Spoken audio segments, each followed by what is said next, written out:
দিনের প্রথমার্ধে রাজধানী ঢাকা ও আশেপাশের এলাকায় হালকা থেকে মাঝারি ধরনের বৃষ্টির আভাস দিয়েছে আবহাওয়া অধিদপ্তর। একই সঙ্গে দিনের তাপমাত্রাও কমতে পারে। রবিবার সকাল 7টা থেকে পরবর্তী 6 ঘন্টার জন্য ঢাকা ও পার্শ্ববর্তী এলাকার জন্য আবহাওয়ার পূর্বাভাসে এসব তথ্য জানানো হয়েছে। এতে বলা হয়েছে, রাজধানী ঢাকা ও আশেপাশের এলাকায় আকাশ আংশিক মেঘলা থাকতে পারে। একই সঙ্গে হালকা থেকে মাঝারি ধরনের বৃষ্টি ও বজ্রসহ বৃষ্টির সম্ভাবনা রয়েছে।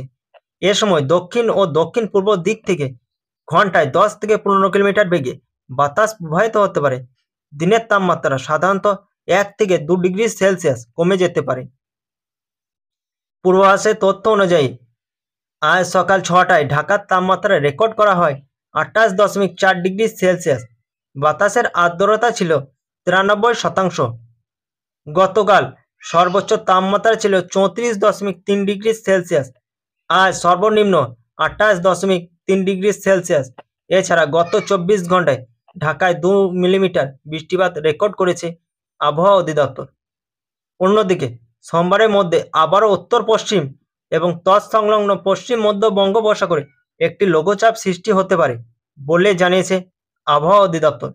এর ফলে আগামী 5 দিনের মধ্যে দেশে বৃষ্টিপাতের প্রবণতা বাড়তে পারে বলে জানিয়েছে। গত 6 ঘন্টায় ঢাকা ও পার্শ্ববর্তী এলাকায় 54 মিলিমিটার বৃষ্টিপাত হয়েছে বলে জানিয়েছে বাংলাদেশ আবহাওয়া অধিদপ্তর। আগামী 6 ঘন্টায়ও হালকা বৃষ্টিপাত হতে পারে।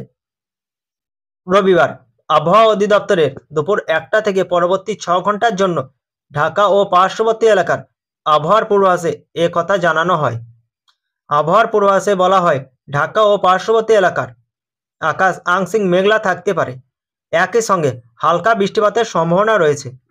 দিনের তাপমাত্রা প্রায় অপরিবর্তিত থাকতে পারে। এছাড়া দক্ষিণ বা দক্ষিণ পশ্চিম দিক থেকে ঘন্টায় 10 থেকে 15 কিলোমিটার বেগে বাতাস প্রবাহিত হতে পারে। এদিকে দুপুর 12টায় ঢাকা ও পার্শ্ববর্তী এলাকার তাপমাত্রা ছিল 29 ডিগ্রি সেলসিয়াস। দুপুর 12টায় আর্দ্রতা ছিল 86%। এছাড়া গতকালের সর্বোচ্চ তাপমাত্রা ছিল 34.3 ডিগ্রি সেলসিয়াস। আজকে সর্বনিম্ন তাপমাত্রা 25 ডিগ্রি সেলসিয়াস।